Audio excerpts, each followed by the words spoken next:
बांग्लादेश में हिंदुओं के साथ हो रही बर्बरता, हमलों और मौजूदा हालातों पर पंडित धीरेन्द्र कृष्ण शास्त्री ने एक बड़ा बयान दिया।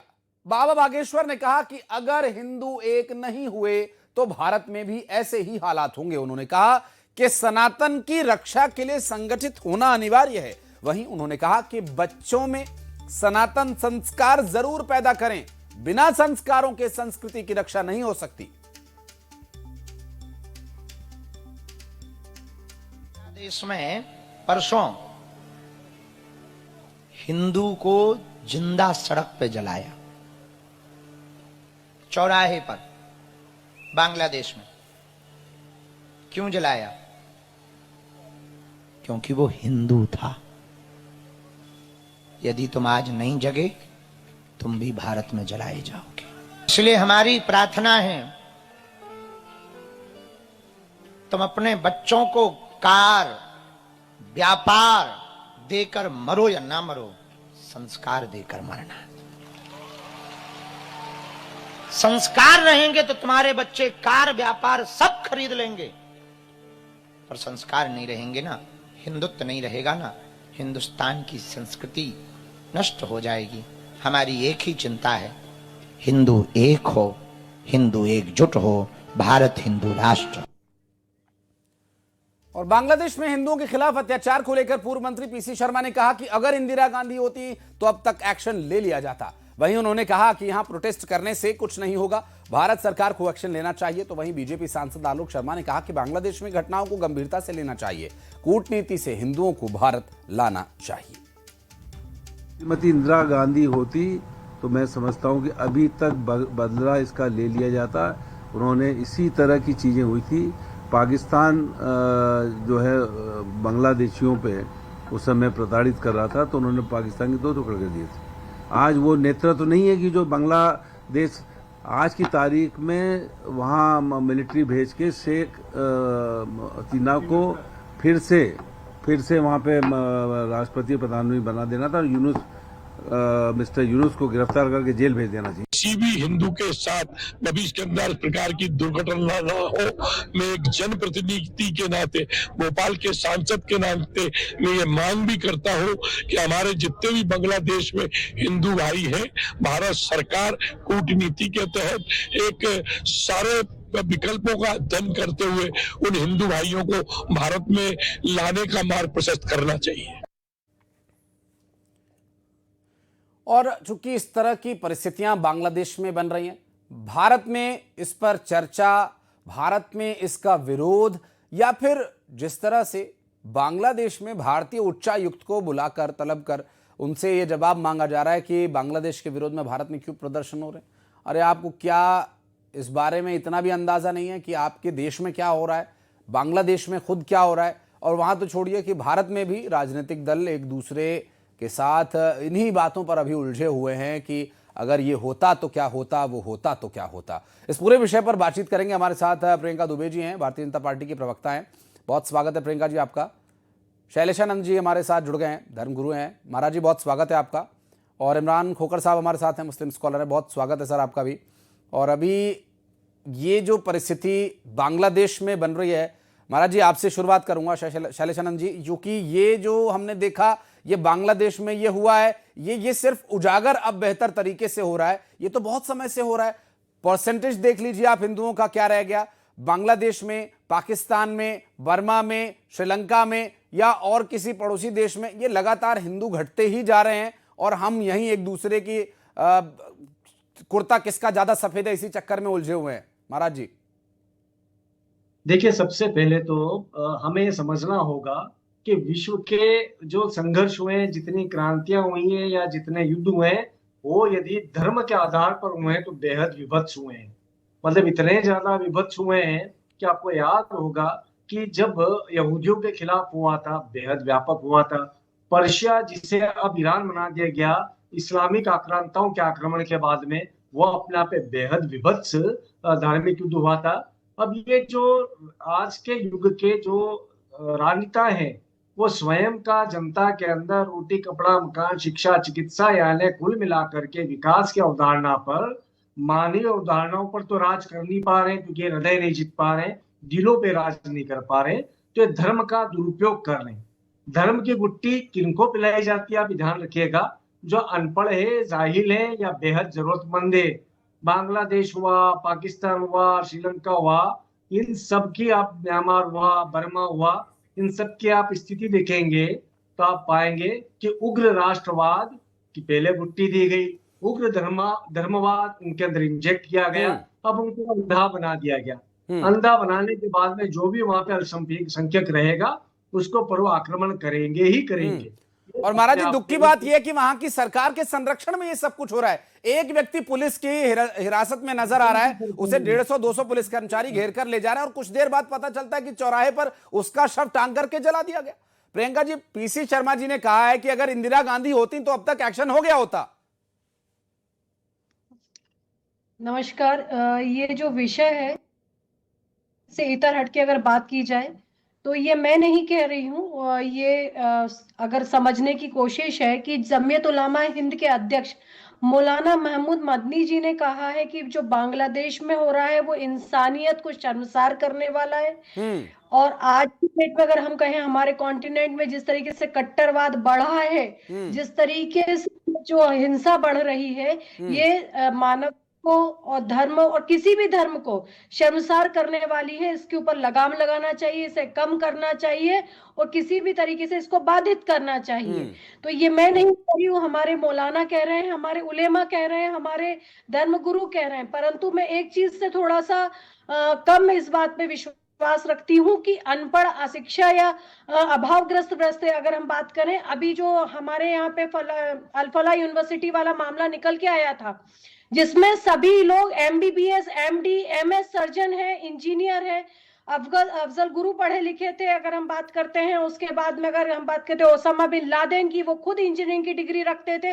तो हम ये कहें कि अशिक्षा इसका कारण है, तो मैं कदापि इस बात पे विश्वास नहीं करूंगी। इसके लिए, हिंसा के लिए जिम्मेदार कट्टरवाद पंथ है। वो लोग जिम्मेदार हैं जो नफरत की राजनीति फैलाना चाहते हैं, नफरत के दम पर अपने आप को आगे बढ़ाना चाहते हैं, या हम ये कहें कि लाशों के ऊपर अपनी सत्ता कायम करना चाहते हैं, वो लोग इसके लिए जिम्मेदार हैं। और इसके लिए, और अगर जैसे हमारे पीसी शर्मा जी ने कहा, तो वो भूल गए असम का जेनोसाइड जो हिंदुओं के साथ हुआ था, कश्मीर का जेनोसाइड वो भूल गए, धारा 300 अगर हम बात करें आर्टिकल 370 के जो चोला ओढ़ा करके कश्मीर में जो इतने साल तक चलता रहा, वो भूल गए। अभी बलूचिस्तान में जो हो रहा है वो भी तो देन इंदिरा जी के समय और नेहरू जी के समय और राजीव जी के समय भी होता रहा, उसमें कौन सी आवाज उठ। बांग्लादेश की अगर आप बात करते हो, आपने एक अलग देश खड़ा करके एक अलग हमारा मुस्लिम देश जरूर बना दिया, परंतु उसमें सुरक्षा किसकी हुई?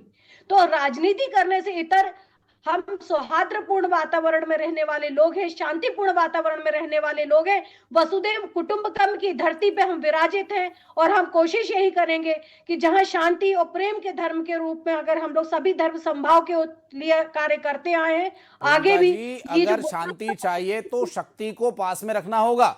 बिना शक्ति के शांति की स्थापना आज तक नहीं हुई है, तो सनातन भी कहता है। इमरान खोखर साहब हमारे साथ जुड़े हुए हैं, उनके पास चलेंगे, एक रिएक्शन उनका ले लेता हूं पहले। खोखर साहब, एक बात तो स्पष्ट है कि जो बांग्लादेश में हो रहा है, मुझे नहीं लगता कि ये कोई भी स्वीकार करेगा कि ऐसा कहीं भी किसी भी देश में होना चाहिए या किसी भी देश में हो सकता है। लेकिन कुछ कांग्रेस पार्टी के नेता या कुछ ऐसे लोग जरूर हैं, या तो उन्हें पता नहीं है या फिर वो राजनीतिक मजबूरी में ऐसी बातें बोल रहे हैं। मुझे वो नाम याद नहीं आ रहा, अभी कल ही हमने उनकी प्रतिक्रिया दिखाई थी। वो ये कह रहे हैं कि जो वहां पर हो रहा है उसे हिंदू मुस्लिम का रंग नहीं देना चाहिए। इमरान साहब, क्या ऐसा कहा जा सकता है? सभी को आदाब अर्ज है, मेरे फेलो पैनलिस्ट को जी। सबसे पहले तो आज मुझे शैलेशानंद जी महाराज की बात से मैं पूर्णतः सहमत हूं कि कितनी गंभीर तरीके से उन्होंने तर्कों के साथ अपनी बात को रखा। मैं उनका कायल हो गया आज जी। उन्होंने बहुत अच्छी बात कही कि बहुसंख्यकवाद की राजनीति को सत्ता पे जमे रहने के लिए वहां के अल्पसंख्यकों को प्रताड़ित करना उनकी मजबूरी बनती है। फॉर एग्जाम्पल, बांग्लादेश का अपन एक उदाहरण लेते हैं। बांग्लादेश के अंदर जो धार्मिक अल्पसंख्यक हैं, वो धार्मिक अल्पसंख्यकों को वहां की यूनुस सरकार में बैठे कट्टरपंथी और चरमपंथियों ने विलन बनाया। विलन बनाने के बाद उनके खिलाफ हिंसा फैलाई, उनके वहां के इबादत गाहों को जलाया, उनके परिवारों को परेशान किया, उनके जो बिजनेस थे उनको जलाया। मतलब कुल मिला के ये था कि बांग्लादेश के अंदर मुस्लिम बहुसंख्यक हैं, लेकिन वहां के मुस्लिमों को यह डराया जा रहा है कि ये हिंदू तुम्हारे को खतरे में डाल देंगे, इसलिए इनको खत्म करना जरूरी है। यह बहुसंख्यकवाद की राजनीति दुनिया के हर उस देश में चलती है जहां पर सत्ता के शीर्ष पर बैठे हुए लोग अपनी कुर्सियों को बचाने के लिए वहां के अल्पसंख्यकों को निशाने पे रखते हैं और उनके साथ हिंसा करते हैं। यह हिटलर की मानसिकता है, क्योंकि हिटलर ने जर्मनी के अंदर यही किया कि यहूदी जो है वो हमारे देश के लिए खतरा है, इनका हमें नरसंहार करना है, इन्हें हमें देश से निकालना है, इन्हें हमें दोयम दर्जे का नागरिक बनाना है। तो उन्होंने यहूदियों का जेनोसाइड किया। हमारा यह कहना है, मैं देश के तमाम तरह मुसलमानों की तरफ से, देश के तमाम अमन पसंद लोगों की तरफ से बांग्लादेश में धार्मिक अल्पसंख्यकों के खिलाफ हो रही हिंसा की भर्त्सना करता हूं, उनकी निंदा करता हूं, मजम्मत करता हूं, और मैं भारत सरकार से यह मांग करता हूं कि जिस तरीके से 71 के अंदर जब वहां पर पाकिस्तान आर्मी जुल्म कर रही थी तो हमारे देश की सेना ने वहां पर घुसकर उनको नेस्तो नाबूद किया था और वहां पर जिन लोगों को आजाद कराया था। अब हमारा ये जो कर्तव्य बनता है कि हमारी सरकार आगे आए और इसके अंदर सख्त सख्त एक्शन ले और वाकई इसको हिंदू मुसलमान के चश्मे से ना देखते हुए इंसानियत के चश्मे से देखा जाए। इमरान साहब, गुज़िश्ता सालों के साथ 2 पीढ़ियों का फर्क आ गया। जब वो काम हुआ था तो 2 पीढ़ियां बीच में गैप आ गया। अब नई पीढ़ी को कुछ और इतिहास बता करके वो कुछ भी करवा रहे हैं। महाराज जी, एक बात जो अभी इमरान भाई ने भी कही और इसको मैं जोड़ करके एक प्रश्न आपके सामने रखता हूं, क्योंकि ये चाहे सत्ता के लिए हो, शक्ति के लिए हो, ज्यादातर जहां भी हम देखते हैं, जहां मुस्लिम बाहुल्य देश हैं, जहां पर मुसलमान अधिक संख्या में है, वहां मुस्लिमों को खतरा बताया जाता है। भारत देश में अभी अल्पसंख्यक मुस्लिम है, सिर्फ भारत को छोड़ करके बाकी सब जगह मुसलमान खतरे में। ऐसी क्यों धारणा फैलाई जाती है? इससे किसको लाभ होने वाला है महाराज जी? देखिए, पूरा कूटनीतिज्ञ मामला है, राजनीतिज्ञ मामला है, और ये इतने अमानवीय तरीके से होता है कि आप एक चीज देखिएगा। मैंने आपको कहा कि ईरान जो पर्शिया था, उसके ऊपर जब आक्रांताओं ने आक्रमण करा तो धर्म परिवर्तन नहीं तो कत्लेआम। अब वो करते करते स्थिति आ गई कि अब वो पर्शिया ईरान हो गया, अब वहां पर पर्शियंस नहीं बचे। तो ये हर देश का, हमारे यहाँ का इंटर सिविलाइजेशन कॉन्फ्लिक्ट कहते हैं इसको, अंतर सभ्यताओं का संघर्ष कहते हैं। पर एक चीज मैं कहना चाहूंगा इससे ऊपर हट करके, कि छोटी से छोटी बात के ऊपर संयुक्त राष्ट्र कितनी जल्दी कार्रवाई करता है। छोटी से छोटी बात के ऊपर अमेरिका अपनी टिप्पणियां देता है, प्रतिक्रिया देता है और अपने आप को विश्व का चौधरी बताता है। ये देखिएगा, इतने समय हो गया बांग्लादेश के अंदर हिंदुओं के ऊपर होने वाली ये अत्याचार का, इन्होंने अभी कल जाकर के लोअर हाउस ने, अमेरिका ने उसको क्या कहा है मालूम है आपको? बांग्लादेश की सत्ता को, यूनुस सरकार को, कि शेख हसीना को जो हटाया गया वो अलोकतांत्रिक था, वो चुनाव अलोकतांत्रिक था, उसके अंदर के निर्णय अलोकतांत्रिक थे। एक बार भी अमेरिका ने ये नहीं कहा कि वहां पर अल्पसंख्यकों के ऊपर जो अत्याचार हो रहा है उसको तत्काल प्रभाव से रोका जाए। आपको याद होगा 1948 में यूनाइटेड नेशन की शांति रक्षक जो सेना थी उसको एक्टिवेट किया गया था। जब इजराइल और पड़ोसी अरब देशों के बीच में कॉन्फ्लिक्ट था, संघर्ष था, तो उनको हाथ दिया गया। वहीं पर यूएनटीएसओ का जो पीस कीपिंग ऑपरेशन था वो भी निरंतर चलता रहा। 1956 में स्वेज संकट आया तो उस समय पे यूएनईएफ की उन्होंने आर्मी भेजी। 70 से ज्यादा देशों में तत्परता से शांति स्थापना की बात करने वाला विश्व का समुदाय, भारतीयों के ऊपर या हिंदुओं के ऊपर जब अत्याचार होता है तो उस समय पे इनके मुंह में दही जम जाता है, मुंह पे ताला लग जाता है। तो मैं तो वर्तमान सरकार से बहुत सख्त शब्दों में बोलूंगा, अब समय है विश्व के अंदर अपने आप को बेहद ऊंचे स्तर पर स्थापित करने का। फिर महाराज जी, आप पंडित धीरेन्द्र कृष्ण शास्त्री के बयान के लिए क्या कहेंगे? वो कह रहे हैं कि अगर हिंदू एकजुट अब भी नहीं हुआ तो जो बांग्लादेश में हो रहा है वो हिंदुस्तान में भी होगा। देखिएगा उसकी स्थिति क्या है, देश काल परिस्थिति में अलग अलग परिस्थितियां आई है। हाँ। मैंने उनके बयान को पूरी तौर पर नहीं सुना। हाँ। पर एक बात स्पष्ट है, भारतीयों को एक होना पड़ेगा। भारत के हिंदू भी, मैं सुनवा देता हूं शैलेशानंद जी, पंडित धीरेन्द्र कृष्ण शास्त्री ने क्या कहा, एक बार वो सुनवा दीजिए ताकि हमारे जो पैनलिस्ट हैं वो भी सुन लें कि धीरेन्द्र कृष्ण शास्त्री क्या कहना चाह रहे हैं। बांग्लादेश में परसों हिंदू को जिंदा सड़क पे जलाया, चौराहे पर, बांग्लादेश में। क्यों जलाया? क्योंकि वो हिंदू था। यदि तुम आज नहीं जगे तुम भी भारत में जलाए जाओगे। इसलिए हमारी प्रार्थना है, तुम अपने बच्चों को कार, व्यापार देकर मरो या ना मरो, संस्कार देकर मरना। संस्कार रहेंगे तो तुम्हारे बच्चे कार व्यापार सब खरीद लेंगे, पर संस्कार नहीं रहेंगे ना, हिंदुत्व नहीं रहेगा ना, हिंदुस्तान की संस्कृति नष्ट हो जाएगी। हमारी एक ही चिंता है, हिंदू एक हो, हिंदू एकजुट हो, भारत हिंदू। ये महाराज जी, ये पंडित धीरेन्द्र कृष्ण शास्त्री एक जगह कथा कर रहे थे, उस दौरान उन्होंने ये बात कही थी कि बच्चों को कुछ दें या ना दें, संस्कार जरूर दें ताकि वो एकजुट होकर के रहें। स्पष्ट है, भारतीयता तो 16 संस्कारों के ऊपर ही है।